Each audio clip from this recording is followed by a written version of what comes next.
I recommended that people go to the Carter Center website, and there you can find annual reports going all the way back to the first one I produced, I guess in 82 and 83.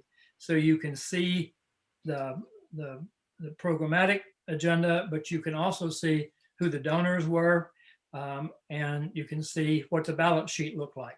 So you can see something that grew from a scenario of going from 0 to today an endowment of the last annual report that was posted was 2019, and that was up to I think 700 million or so, maybe 800 million in the endowment. So how did we get to that point from starting a brand new institution that was singular in the sense that it didn't really have a pattern to follow? And so I have to say that I started by being a student of fundraising in America.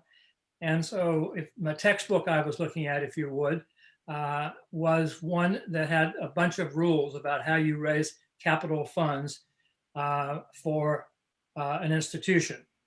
The problem was we didn't have any of the advantages that consulting firms always demanded before they would take on a capital campaign. There was no constituency. There was no alumni body. There was no fundraising history of loyal, donors. There wasn't even a board of trustees. And there was no group that had been served by the institution, like people who'd been in a hospital or people who had been a part of building a museum or something like that. And then really seriously, there was no institutional identity. And while we were affiliated with Emory University, we basically were sort of off limits. They had a major capital campaign that they were just finishing, and they were trying to get it all finished. So there was actually a competitive spirit with the institution that we shared a name with. At that point, it was the Carter Center of Emory University. Then, the Emory had all those things, big donor list, very avid supporters, very loyal supporters. Problem was all those people and institutions were off limits to us. So to go to any one of those corporations or foundations or individuals, we had to have special permission from the Emory University, which meant working very closely with that administration to be successful. Another issue was that we had no staff. We had no substantive staff, no administrative staff, no management staff. We literally had theoretically 1/5 of a busy dean's time, and he didn't have any support to do this work. So we had to create this out of basically thin air.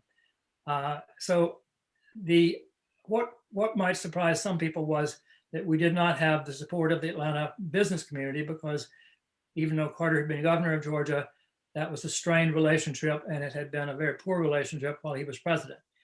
And he also didn't really know corporate executives across the country, or did he know anything about the American foundations. And so that was a blind spot that he had. So all these things are pointing in the wrong direction. And worst of all is this issue of not really having a case for support. And so he had a list of words on a piece of paper, one of them being health, for example, but there was no paragraph, drop down paragraph, and there was certainly no person who had designed a program that we could put forth to any donors. So that's the place we found ourselves in. And my book said, you got to have all these things. So the question was, how do you then interpolate and build the things that you need? And I think, I wouldn't say it was by accident, but it was a design built out of necessity. We started to say, okay, how do we have some body of people who would literally be in support of this? Now, Carter liked to use this word, I want to do a center that's something like, Camp David. The other place that we had a tripping point was that people knew presidents, former US presidents built libraries and museums, but Carter was 2 years behind in getting that done. Most presidents start that while they're still in the White House, and then it's almost fait accompli by the first few months of the year after the new person has been inaugurated. But none of that had been done, so that had lain fallow. So here we were in July of 1982. So we had, the Democrats weren't interested in Carter because they felt he'd lost the White House. So that was a non-starter with that constituency group. We had Carter was talking about a Camp David kind of idea. And so the issue was, how do we figure out, what to do? So what we did was we basically went to the donor community to find out what they would like to see created that was missing from their equation to try to solve a whole myriad of problems. How could a former president provide leadership that they desperately needed? How could things be that were everybody knew needed to be done? How could they be implemented? And so we didn't meet any of the requirements of a foundation like Ford, which was, at that time, a campus, a staff, leadership, agenda, track record, all those kinds of things that Ford would have put to the front of the line if you were a grantee going in, proof of concept. They want to know all those things. So we had to start from scratch. And Frank Thomas was very clear with me when I approached him. He said, Jim, we first of all have a prohibition to fund presidential libraries and museums. And secondly, I just don't want to embarrass myself by having a visit with President Carter and then not be able to do something. But in a few minutes of conversation, he had decided that it would be really interesting to invite Carter to come to his office and meet with his key staff for them to think about how a new institution and a person might be able to help them do the things that were on their agenda. So this to me is the first lesson in all of this, is that donors have money. Some of them have started some things and have some ideas about how to do things. But if we can find out what they need, and if it works with our ethics and our ideas about how to do things, then we begin to start a partnership versus just going in with our idea to try to force that on somebody that hasn't been thinking about that. As time has moved on, foundations and other donors have been much more specific in what they want to fund. So they've gone through great processes, do all the strategic planning, so they have this agenda. So I remember several years ago having a conversation with a program officer at the Hewlett Foundation, and he said, think about this as a hole, 6 feet long and 3 feet wide and 6 feet deep. He said, that's where I feel like I am all the time, is in this deep, dark grave. And because I can't even entertain ideas that are outside the specifications that I've helped make with my board, and the board has voted on for me to do. So if we've got all these little silos of, firm commitments to do some things, with all that's out there, the time spent researching what's in those particular silos is really important to us, because spending our time with somebody who can't do something for us, even though they might personally want to, is pretty wasted time. Now, Carter had made some, so go back now to, because this thing with working with the Carter Center was in two parts for me. One was a capital campaign to build the campus and equip it for the Presidential Library Museum, which would as soon as it was built, be given to the federal government to run in perpetuity, and to build the Carter Center, which had, as I've said, no identity at this point. So he really wasn't interested at all in the library museum. It was something that he felt he had to do, and he would do his best to do. But the twinkle in his eye was basically what he considered an unfinished agenda as president of the United States. and that was extraordinarily broad. And he depended upon then a group of people like Don Hopkins, who had the guinea worm idea, and Dr. Faggy, who had been the former head of the Centers for Disease Control, had ideas on this whole issue of disease eradication and disease control.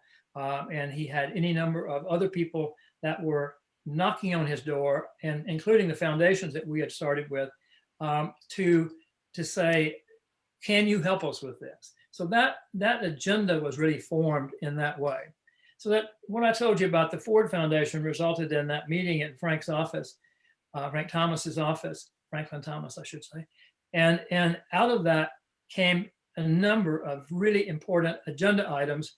And there were suggestions from that group about other foundations that had equally pressing issues that needed an eminent person or someone who could convene, or someone who could take some of these things on that were just totally beyond what foundations and donors can do. And so there was actually a groundswell of interest in creating this institution. So we were able to create this and then achieve a number of the things that we need in a capital campaign. And so what was interesting was that as we began to talk about that, the Atlanta business community, which had been, uninterested at best and almost hostile in some ways, because they saw it as kind of competition for the things that they were involved in. Well, the dollars, I'd say, for those things, not for the, they began to take notice that I'd say the substantive foundation community of America was really interested in this. So then that became a hot ticket. So could we create something in Atlanta that would be of value to the whole world, and then wouldn't that add luster to our own community and our claim to being a truly international city? So one piece of success in learning helped us basically interest a business community, and they were the kind of they were used to building institutions and building buildings and things of that nature. So the majority of the funds to actually build the building came out of that interest that was developed in the city based on a substantive agenda that was created on a national basis. And so that was a learning that that people will support what they create. And if you really go to people and bring them into the tent, bring them into partnerships, then you begin to bake a cake that has a lot of ownership. And that's, to me, was probably the most important lesson that we learned in all this. So what I call that co-creation. So this really led to the co-creation with several very different sets of donors in different markets of the center itself. And you remember, so that allowed us to complete in about 14 months a successful campaign to raise the entire amount of money that we needed to actually build the campus. And it actually caused the university to take a different look at us. Jim Laney, Dr. James Laney, who was the president of Emory at the time, later became the ambassador to South Korea. And I was meeting with him years later, and he said, Jim, no one will ever believe how difficult it was for me as the president of the university to get my board to truly go along with the Carter Center coming to campus. And he said, if they think your fundraising job was easy, we know it wasn't. And so I just thought that was an interesting thing to have happen. It's so obvious, but at the same time, it was so elusive. So this was the foundation that we built. We also, built in. So that's the history of raising the money to build the campus. What was really fascinating about this to me was that in these visits to donors who could only give to programmatic things, they weren't interested in bricks and mortar. They had prohibitions to supporting the library museum issue and so forth. Because they co-created, because they insisted that Carter do these things and that this institution had this capacity, they became extraordinary champions of this work. And so we wound up raising really significant program money in addition to the capital money that we needed to build the buildings in that period of time. So my role there was to direct that capital campaign. I went from there to the Center for Strategic International Studies in Washington, D.C., and waited with bated breath till the campus was built and so forth. The fundraising was turned over to the university, and the university just did not have any appetite for what the Carter Center was doing. They didn't understand it. They had no real international work. At that point, they didn't have a School of Public Health, and so it was a great liberal arts college, but they just didn't have an appetite for the kinds of things. They had less appetite for it than the business leaders did, because they just didn't understand that, and their fundraising sort of all centered around the agenda that they'd had for many years. And so when that was turned over to a really successful fundraising department at Emory, and they had finished their big capital campaign, they just basically flubbed it. And 3 years went by without a penny being raised. And then there were some follow-on grants to some of the ones that we had received, but no new money was raised. So in by 1987, not only were they not raising any money, and had they not raised any new money in that 3 years before, but the center had gone into debt almost $3 million for the light bill and the maintenance and things of that, even though they started with a completely furnished campus with office furniture, computers, everything that one would want in an institution. That was all paid for by the capital campaign. But it's interesting how blind institutions can be. So that what I'd call lack of relationship between the university's fundraising office and the division of the university, and the president of the university was supportive of the Carter Center, but somehow that mechanism didn't happen. So at that point, I came back and we basically tried to put together a series of programs, or I'd call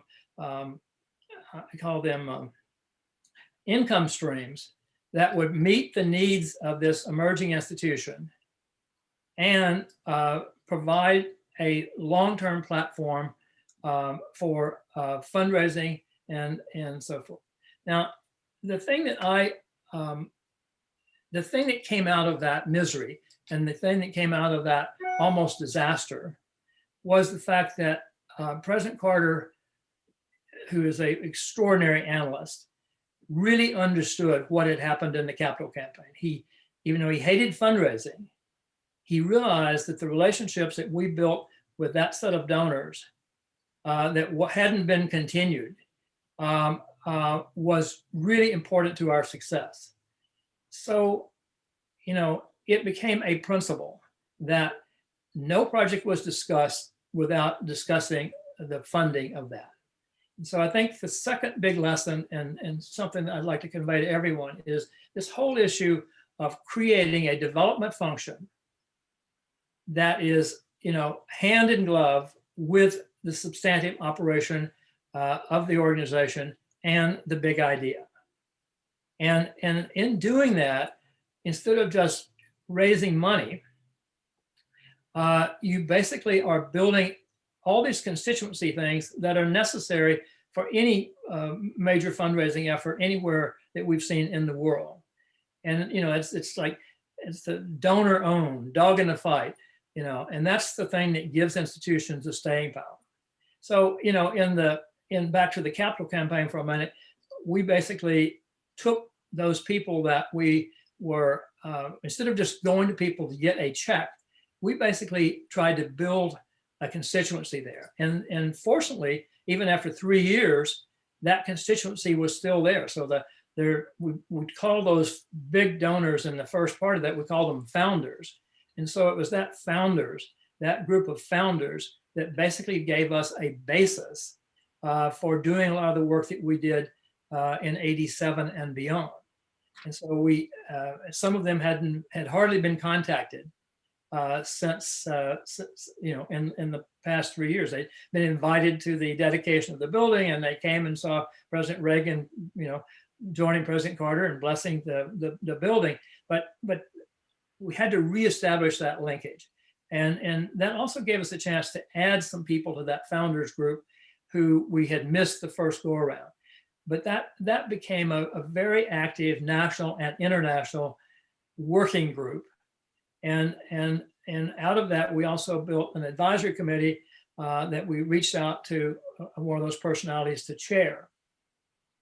The other thing that we did with this point was we built what we called a board of counselors to basically take that group of it, took the whole Atlanta, we invited the whole leadership of the Atlanta community, social and business, to be a part of this board of counselors.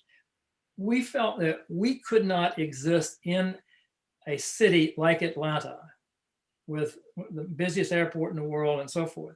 We couldn't operate in that city by just hoping that those business executives and so forth would learn about what we were doing. So we brought them together every 3 months for a 2-hour session, and we basically involved them in the agenda of the center. So if somebody wanted to know what the Carter Center was doing, you could call the president of Coca-Cola, you can call Ted Turner, you can call any of the personalities that any of you have heard of in and around Atlanta. They could tell you because they'd just been to a meeting and they had the agenda, and they had been consulted on things that were particularly of interest to them, like the CEO of Delta Airlines. He knew all about us because we were constantly involving him in what we were doing. So this is something that takes time, but it's the best time you will ever spend because you're basically building a constituency group with ownership. So I know I'm taking a lot of time with these details, but I think it's really important to see where this leads us. So the other thing that we did, learning from what I've talked about, is we created a very small but very efficient and research unit, and it actually was really one person. And so for every opportunity we had, we were looking at places that we could visit to have conversations with individuals who had an interest in the agenda of the Carter Center, business-wise or socially or in some other way. And we were not leaving that to chance and hoping somebody would read a letter. We basically asked for a meeting and had a conversation with people so that we identified an audience, and we went to see that audience, and we had conversations with them. And then on many occasions, we were able to bring members of that audience together in a city like New York. We had a little roundtable that we set up. So every time that President Carter was in New York City, we convened a very diverse group of people to have breakfast, lunch, or in a couple of cases, dinner, just to have this very substantive. It wasn't a fundraising meeting. It was an opportunity to hear what was on the minds of people, to share the ideas of what was going on, take questions, and build this constituency. So we did that in California, and for example, that was always hosted in San Francisco by the Haas family. So you had Wally Haas, who was the CEO, and then followed by his brother, and they brought the whole family, which is a major philanthropic family, as all of you know. They brought them in to a conversation about what was going on, and they could make their own they could make their own additions to that conversation. So we had all total as many as 20 of those kinds of things that we were doing that we had going. So out of that, we learned that people really like to have a chance to talk about that. They really wanted to understand what was happening in Ethiopia, what was happening in Nigeria, what was happening on a human rights front. They and they were willing to listen to this whole thing of public health. So public health was something. If you many of you know the history of this, it was something that wasn't getting much attention on a national funding basis in America. And so what happened is that as we explored what it would mean to eradicate a disease, even though it was a disease most of these people had never heard of, they couldn't even name, they didn't even know some of the countries that were, some of the 27 countries that were involved in that, they didn't even know that those countries existed, even smart, brilliant people. It was amazing how little they knew about the places where guinea worm was most endemic. And so, but it was sort of fascinating for them to learn about this. And thank God that President Carter wasn't timid about talking to that. I remember he was invited to a birthday party of a very important philanthropist and social leader in New York City. And there he wasn't, she was asking him, tell us about guinea worm. And he was telling about the life cycle of the guinea worm. And so some people, laughed at that, but other people understood that. It was so clear. So a person that was in that group was a man named David Mahoney, who had built the first conglomerate corporation, and he was the head of a foundation. So he asked the question in a private meeting with him. He said, is it true that maybe we could eradicate a second disease after smallpox? And we said, we think we can. And he said, okay, here's a check. And so he funded a task force on disease eradication that is now great history. That's where the eradication of polio came from. But it's that rolling the dice with the people who have a deep interest in something or want to do major problem solving.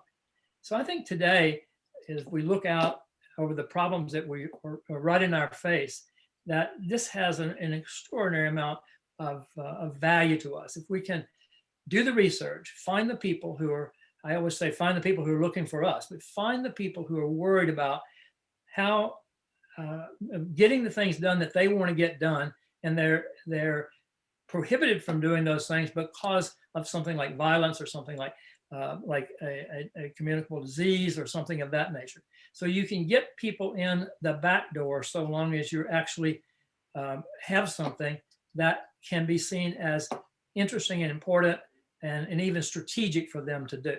So I don't think that a lot of the donors that wound up giving to the Carter Center through the years, I don't think that they started with global public health, but I think that when presented that with the clarity and the evidence from the scientists and the work that was doing in the field, I think that that's why they became the really major donors to these things. So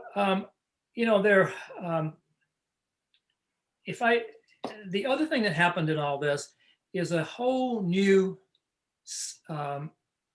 concept of partnership building. And if you want to see that spoken to by a real leader, look at Roy Vagelos's, look at the Hilton website of the Hilton Prize ceremonies, and go back to the one where the Task Force for Global Health was honored, and see the discussion led by Dr. Faggy and participated in by Roy Vagelos, who is the chairman CEO, former chairman CEO of Merck, and now one of the biggest donors to Columbia University and other for really strategic causes. But what Roy's saying is they knew they had Mectizan, which was the drug that prevents people going blind from river blindness. He had taken that to USAID. He had taken that to UNICEF. He couldn't get a pickup on it to give it away because people were afraid of having a partnership with a major corporation. They feared, and I think the Nestle thing was maybe the genesis of some of that. They feared that that this would taint their work. And so he says, and so the Task Force for Global Health was formerly the Task Force for Child Survival, and that was basically something we spawned at the Carter Center that became its own independent organization over the years, and which is now number three or fourth largest nonprofit organization in America, and in the philanthropic 400, if you look that up. But it was the fact that we took a chance on this partnership building with, as Roy said, strange bedfellows. So here was an institution and its auxiliary group that was willing to work with us as a major corporation across these lines.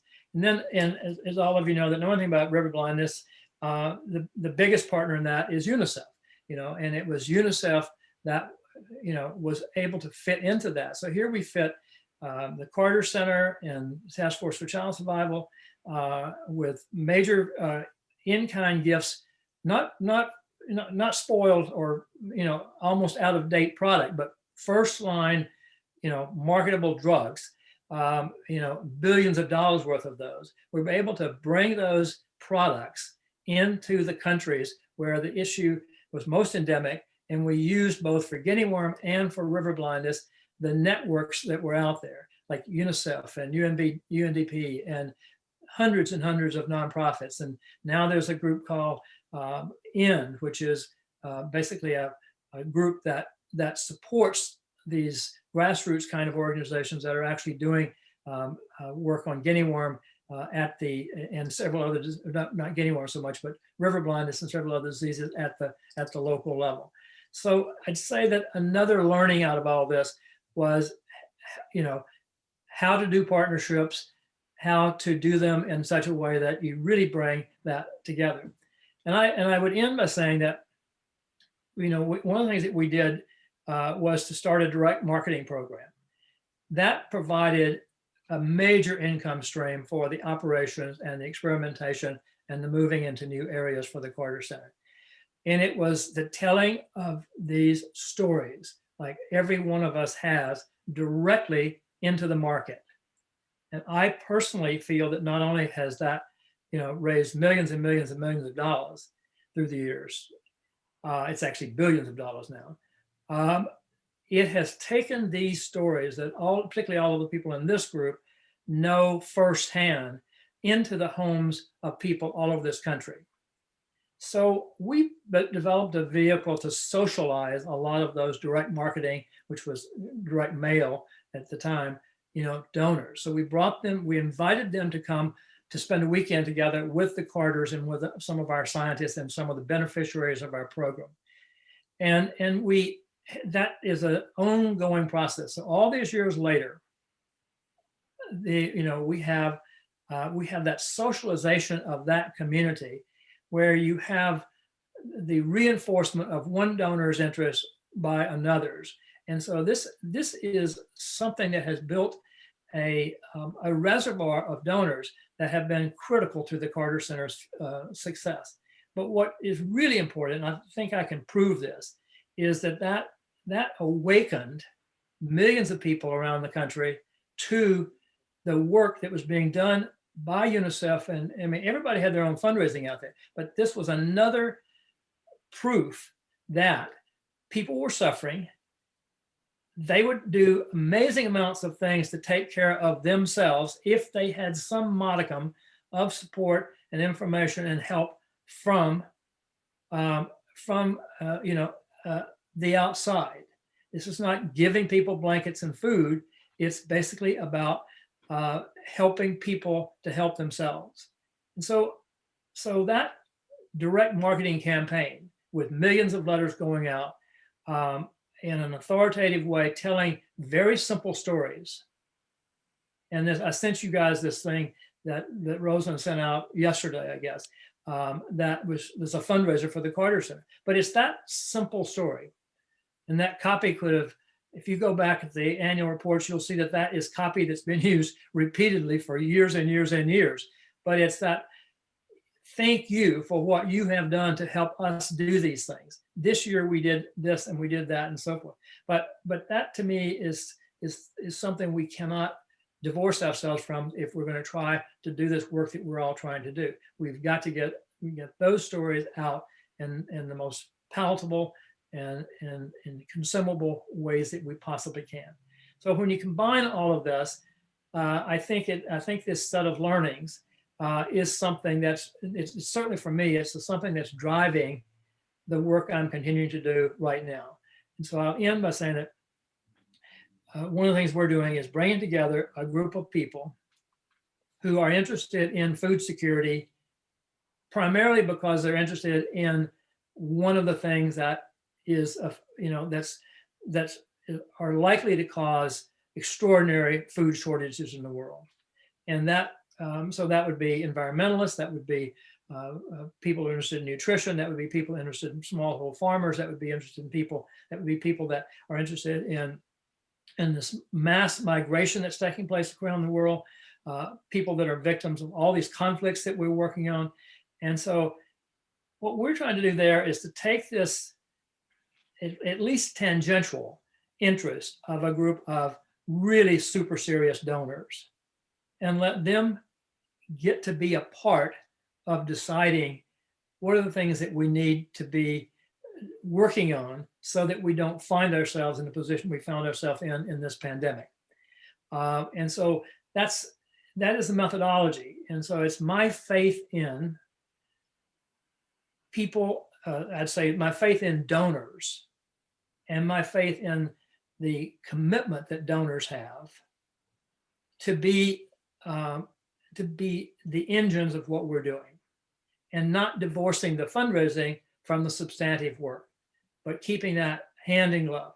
So that's, I'm sorry for getting so much into the weeds on this, but in any part of what I've said today, you can literally bear out in that 20 to 30 years of annual reports on the Carter Center website, because you'll see those elements and you say, well, that looks like a great university or a great museum or a great hospital. Of course it does, but we had to build those constituencies, but it's that faith in the donor that I think made the difference. So that's what I learned in part of my life.